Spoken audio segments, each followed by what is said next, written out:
अस्सलाम वालेकुम। अबरार रशीद आपकी खिदमत में एक मरतबा फिर हाजिर है और मेरी आपसे रिक्वेस्ट कि अगर अभी तक आपने मेरे चैनल को सब्सक्राइब नहीं किया तो इसे सब्सक्राइब कर लें। बहुत बहुत शुक्रिया आपका। आज मेरे पास खबरें कह लें या मौज़ूआत हैं, वो हैं 3। मैं मुख्तसरन आपको बता देता हूँ। सबसे पहले तो ये है कि यूएई में कोरोना वायरस की जो वबा है उसकी तबाहकारियाँ जो हैं वो बदस्तूर जारी हैं। दूसरी बात यह है कि जो यूएई की अथॉरिटीज़ ने एक खुशखबरी सुनाई है कि नवंबर के आखिर तक उन्होंने कोरोना वायरस की जो वैक्सीन है उसके इमरजेंसी इस्तेमाल की इजाज़त दे दी है। इसकी तफसील मैं आपको बताऊंगा, ये बड़ी अहम खबर है। इसके अलावा एक और खबर है, वो है यहूदियों के लिए बहुत बड़ी खुशखबरी है। यूएई के अंदर आपको पता होगा कि यहूदी कोशर जो मीट या कोशर गोश्त खाते हैं। जिस तरह हम हलाल गोश्त खाते हैं उनके गोश्त को कोशर कहा जाता है। उस हवाले से अब जो नए रेस्टोरेंट्स खुल रहे हैं जिनमें हलाल के साथ साथ यहूदियों के लिए कोशर गोश्त भी फराहम किया जाएगा, उसकी वजह ये बताई जा रही है कि अब बड़ी तादाद में इजरायली जो है वो यूएई घूमने फिरने या बगर्ज़े सियाहत आ रहे हैं। ये भी बहुत अहम नुक्ता है। लेकिन सबसे पहले मैं आपको बताता चलूं कि पाकिस्तान में भी वबा के केसेस और अमवात में एक मरतबा फिर इजाफा देखने में आ रहा है, जबकि यूएई में भी जो केसेस हैं उनकी तादाद पाकिस्तान से अब भी तकरीबन 2 गुना ज़्यादा है। यानी गुज़श्ता 24 घंटों के दौरान यूएई में 1215 मजीद नए केस सामने आए और 4 अफराद की मौत वाक़या हुई। और अब तक इस वबा से होने वाली जो अमवात हैं यूएई के अंदर उनकी तादाद है 463 यानी 463, जबकि कुल केसेस की तादाद जो है वो यूएई के अंदर अब तक जो रिकॉर्डेड है वो है 1,15,602 और इसमें काफ़ी ज़्यादा लोग जो हैं वो सेहतयाब हो चुके हैं, कुछ अभी भी अस्पतालों में हैं। लेकिन हुकाम जिस बात से परेशान है वो ये कि केसेस की तादाद में इजाफा देखने में आ रहा है। कुछ लोगों का ये कहना है, मानना है कि शायद केसेस की तादाद में इसलिए इजाफा देखने में आ रहा है कि टेस्ट जो है उनकी तादाद बढ़ा दी गई है। बहरहाल सूरत हाल जो भी हो, उम्मीद है वहाँ के हुकाम इस हवाले से बेहतर जानते हैं इस पर काबू पाना या उसके तरीक़ाकार को। अब मैं आता हूँ कि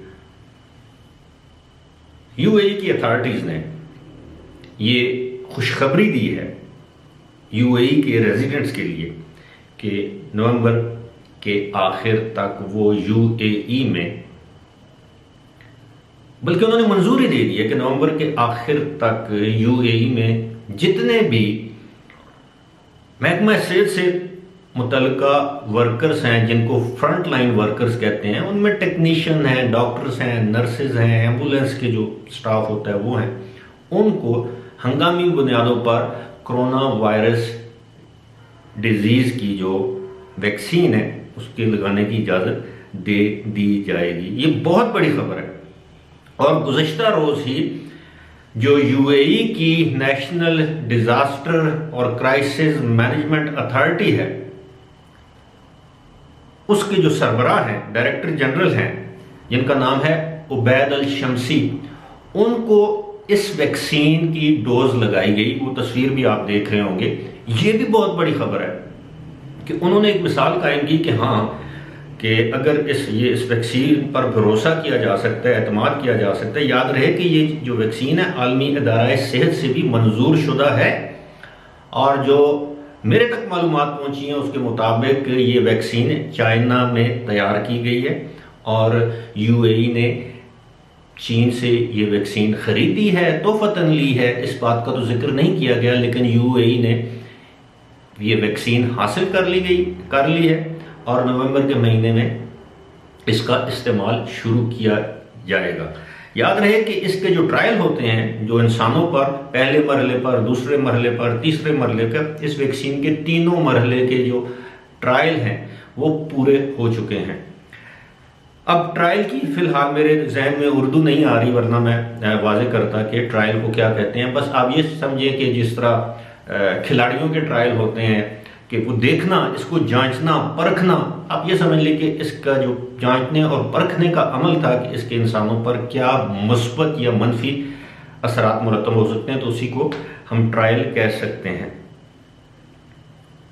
اب آتے ہیں جو دوسرا میرا موضوع ہے، بلکہ تیسرا موضوع جو ہے وہ اب یو اے ای میں پہلا ایسا ریسٹورنٹ قائم کر دیا گیا ہے جس میں کوشر فوڈ، کوشر خوراک یا کوشر گوشت فراہم کیا جائے گا ان اسرائیلیوں کو جو یو اے ای کا وزٹ کریں گے، اور یہ پہلا ریسٹورنٹ قائم کیا گیا ہے برج خلیفہ میں قائم ارمانی ہوٹل کے اندر یہ ریسٹورنٹ قائم کیا گیا۔ اب دلچسپ بات یہ ہے کہ اب ریسٹورنٹس کے جو مالکان ہیں ان میں یہ دوڑ شروع ہو گئی ہے کہ وہ سمجھتے ہیں کہ اسرائیل سے آنے والے یہودی چونکہ وہ کافی زیادہ خوشحال ہوتے ہیں، یعنی فائنینشلی ویل آف ہوتے ہیں، تو ان کا ظاہر ہے وہ بڑے بڑے ریسٹورنٹس میں جائیں گے، چھوٹی جگہوں پہ تو جائیں گے نہیں، تو اب نیا عشق ہوا ہے یو اے ای والوں کا اور اسرائیل کا، تو وہ اب عاشق اور معشوق والا ان کا سلسلہ جاری ہے۔ تو اب انہوں نے یہ فیصلہ کیا ہے وہاں پہ کہ اب تمام ریسٹورنٹس جو ہیں وہ ان میں کوشر خوراک کو اویلیبل بنایا جائے گا۔ میں کوشر خوراک کا بھی ذکر کروں گا، لیکن آپ کے نالج کے لیے میں آپ کو یہ بتانا ضروری سمجھتا ہوں کہ اسرائیل میں جو کل آبادی ہے اس میں اب بھی یہودی اقلیت میں مسلمان عرب جو ہیں وہ اب بھی اکثریت میں ہیں، اور ہمارے ذہن میں یہی خیال آتا ہے کہ یہ ایک یہودی ملک ہے اور اس میں اسرائیل ایک یہودی ملک ہے اور اس میں یہودیوں کی تعداد زیادہ ہے۔ ایسا نہیں ہے۔ البتہ جو یہودی وہاں سے آئیں گے، آپ یہ کہہ سکتے ہیں کہ وہاں کے جو یہودی ہیں وہ ویل آف ہیں، وہ جیسے ہم کہتے ہیں کہ مخیر ہیں، ان کے پاس پیسہ زیادہ ہے، وہ بڑے کاروباروں میں ان کا حصہ ہے، ہاتھ ہے، یا کاروباری لوگ ہیں۔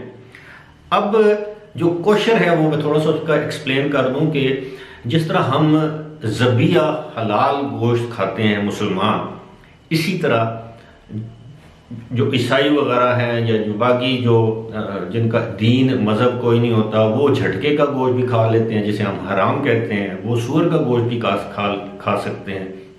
لیکن جو یہودی ہیں یہ ان کا جو گوشت یا جانور جو وہ بھی ذبیحہ ہونا چاہیے، لیکن ان کے مذہب میں یہ بتایا گیا ہے کہ کس کس جانور کا گوشت آپ کھا سکتے ہیں، کس کس جانور کا گوشت آپ نہیں کھا سکتے۔ جس طرح مسلمان سور کا گوشت نہیں کھاتے، اسی طرح یہودی بھی سور کا گوشت نہیں کھاتے۔ جس طرح مسلمان جھٹکے کا گوشت نہیں کھاتے، اسی طرح یہودی بھی جھٹکے گوشت نہیں کھاتے۔ لیکن ساتھ ہی ساتھ یہودیوں کے مذہب میں ایک چیز اور بھی ہے، وہ یہ ہے کہ یہ سمندری جو جانور ہیں مختلف، جس طرح جھینگے ہیں، ہم جھینگا بھی کھا لیتے ہیں، کریب کھا لیتے ہیں، لابسٹر کھا لیتے ہیں، ہر طرح کی مچھلی کھا لیتے ہیں، لیکن ان کے مذہب میں چند قسم کی جو سمندری جو جانور ہیں ان کو کھانے کی اجازت نہیں ہے۔ لہذا اس چیز کو یقینی بنایا جائے گا یو اے ای کے اندر کہ جس ریسٹورنٹس میں یہودی کھانا کھائیں وہاں کا جو کچن ہے وہ مکمل طور پر کوشر ہو۔ ٹھیک ہے، امید ہے آپ کو آج کی میری ویڈیو پسند آئی ہوگی۔ اگر پسند آئی ہے تو اپنے دوست احباب کے ساتھ بھی ضرور شیئر کریں۔ مجھے دیجیے اجازت، خدا حافظ۔